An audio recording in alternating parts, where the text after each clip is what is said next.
we can't make him good, so we don't want him to be good anywhere. And that just makes no sense. It's infuriating. It really is. It's confusing. It's infuriating. And I just don't get it sometimes. I don't get it.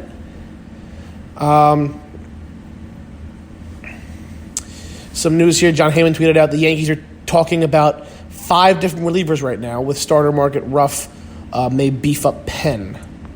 So, hey, they may go out and get a relief pitcher. Now that Shane Green's gone, I'm not sure who they're going to go get now. Maybe Felipe Vasquez. I don't see that happening. I mean, they want a lot for him. Apparently, the Mets are considering buying as well as trying to sell Wheeler. So again, try wrapping your head around that one. Joel Sherman tweets out, not only the Mets in sell mode with Wheeler, but are talking about buying as deadline approaches. They want to bulk up the pen. Now, if they bulk up the pen, then the Stroman deal makes a little more sense because they have no bullpen. Edwin Diaz has been terrible. And Gesellman, Wilson, Familia. I can go on for a while and tell you how awful their bullpen has been. And it's true. They've been terrible. They've been absolutely terrible. So if they go out and beef up their bullpen to some extent, maybe they'll be a little better for next season, but they need some offense. You can't rely entirely on Pete Alonso and Jeff McNeil. And who knows if Alonso and McNeil will do this next season. These are career years for both these guys. And they're both... I know Alonso's a rookie, and I know McNeil came up a little bit last season, so I don't think he's a rookie, but he's still a very young player, and you don't know if he's going to do this again. So you can't necessarily count on them to be the same players they are. A lot has to go right for the Mets to be good. And it starts at the rotation. And that's a good start. They have 4 very solid starters. They have 4 solid starters. DeGrom is great. Syndergaard should be great. Stroman, who's had up and down seasons the past few seasons, but has been very good this season. And he will definitely help the rotation. I'm not saying he won't. Steven Matz has been very hit or miss. So he could be... he could be definitely somebody that they want to work on in the offseason. They might want to sign a starting pitcher. Come this offseason, I want the Yankees to sign Garrett Cole. He's 29 years old. He's going to cost you a lot, but it's only money. I really believe that he's the guy that they should go out and get in the offseason. But as of right now, they look like they're out on starters. Now, that could change in the next 27 minutes, but... as of right now, they seem to be out on starters. And they're focusing on the bullpen. Now, I don't necessarily think it's a bad idea. The bullpen is always very important. We've built our team around the bullpen for the past however many seasons. We've built a team around a great bullpen. And we have a great bullpen. So... to add to that with shortened games, make the starting pitchers have to work a little less.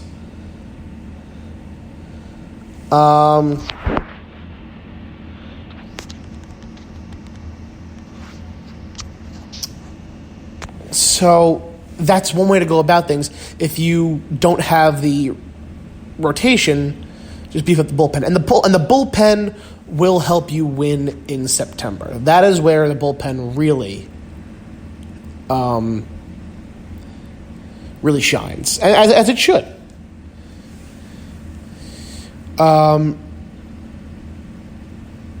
You need like 2 or 3 starters at most when it comes to the playoffs.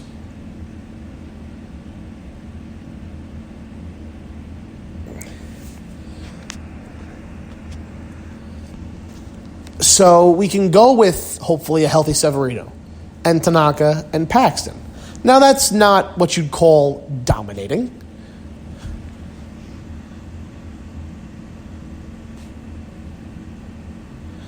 But it's going to get you through September because you have a dominant bullpen. Now, if they can Add to that right now with a guy like Vasquez or even a Raisel Iglesias or maybe even an Archie Bradley, which I don't think is going to happen, but still.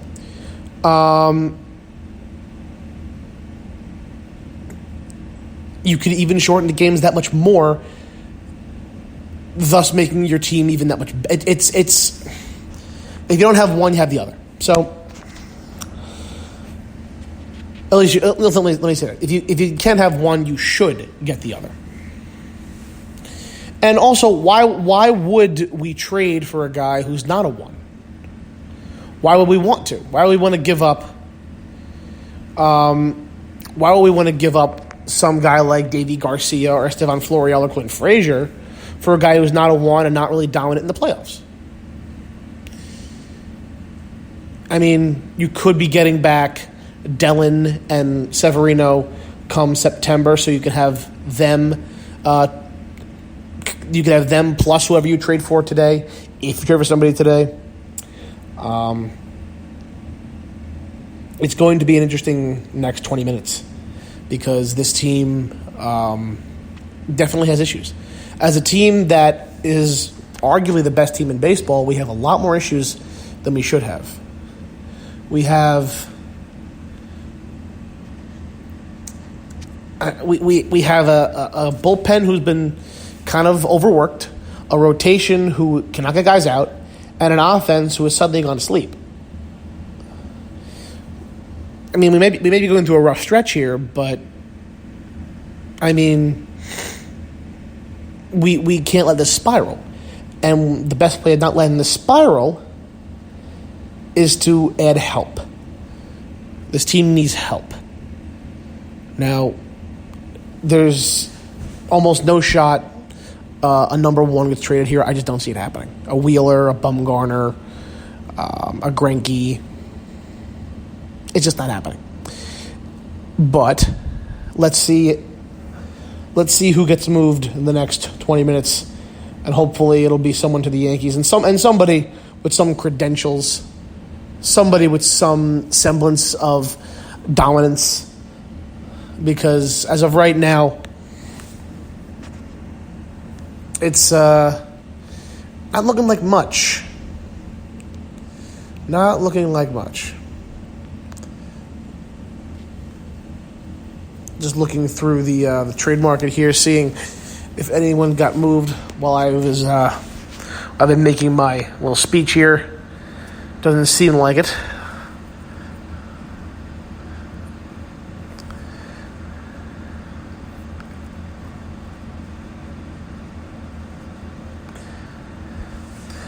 So, this deadline day used to be a lot more exciting, and for baseball fans who have been watching baseball for however many years, you know that this was a day that you kind of marked in your calendar. You sat down, you watched TV because you knew it was a big day, and everyone was moving. You know who was in, you know who was out, you know who was getting traded. It's kind of the waters have muddied recently because the Giants still think they're in it. The Mets and Reds still think they're in it, and they're holding on to their players or acquiring players that good teams should be getting, and they're not good teams. It's very confusing, and at the end of the day, the Giants and their fans should realize that when Bumgarner goes and signs somewhere else in this offseason, he goes and signs with Milwaukee this offseason or someplace like that, they'll realize they could have got a boatload for him, and they didn't. They got nothing. They get nothing for him, and that's it. And he goes. So that's where the incompetence lies in organizations in baseball nowadays. Is the belief is the too high a belief in their team. The Giants are not making the playoffs. I don't know if I can say that quite loud enough for them to hear me. But they're not going to the playoffs. Trade your players, build around those players you get, and become good in a few years. That's how things work. If you're not good and you have pieces to shop them so you can be good again. because if you don't, you'll be stagnant, and stagnation leads to bad baseball. The Yankees actually sold. The Yankees were a team over 500 in 2016. They were an over 500 team, but at the deadline, they sold Aroldis Chapman, Andrew Miller, Carlos Beltran. And they got back some very good pieces. They got back Gleyber Torres, Clint Frazier, Justice Sheffield, who he then traded for James Paxton, Dylan Tate, who he then traded for Zach Britton. We sold an over 500 Yankee team. Sold. That it never happens, but suddenly a Giants team who's at 500 is going to keep their players because they can win. They can't win. I'm floored by the belief in some teams. It makes no sense. It makes no sense. Baseball teams are no longer run by baseball people. They're run by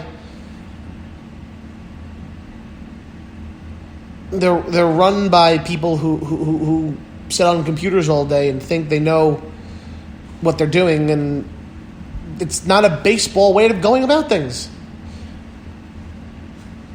But as I was talking, we have a trade.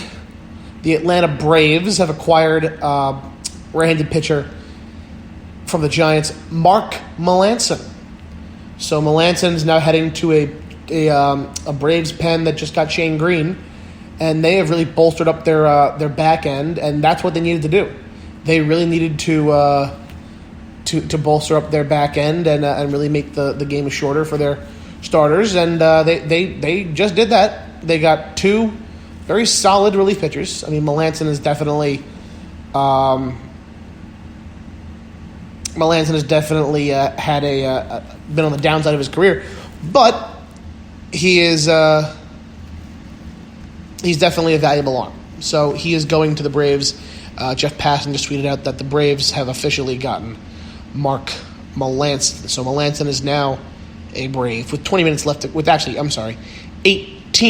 minutes left to go in this trade deadline day. So Melancon and Green make the Braves clear favorites to me in the National League East. They just beat the Nationals in an extra inning game today. And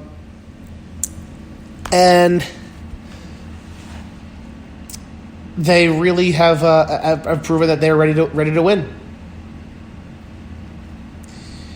Now I've heard a lot of friends and people I've spoken to tend to think that I'm a little hard on the Mets. I am very fair when it comes to the Mets. I will, let me go player by player, just so I can officially say I'm not talking with bias.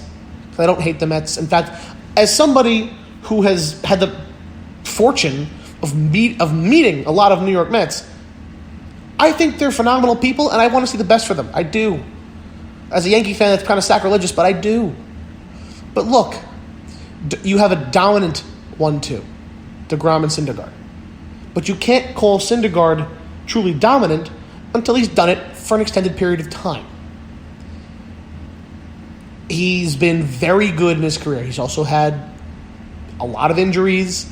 He's not pitching. I think he's pitching to a 3.9 now this season, which for a guy with his stuff, it shouldn't be what you want. You should want more. And I don't think that's necessarily a bad thing.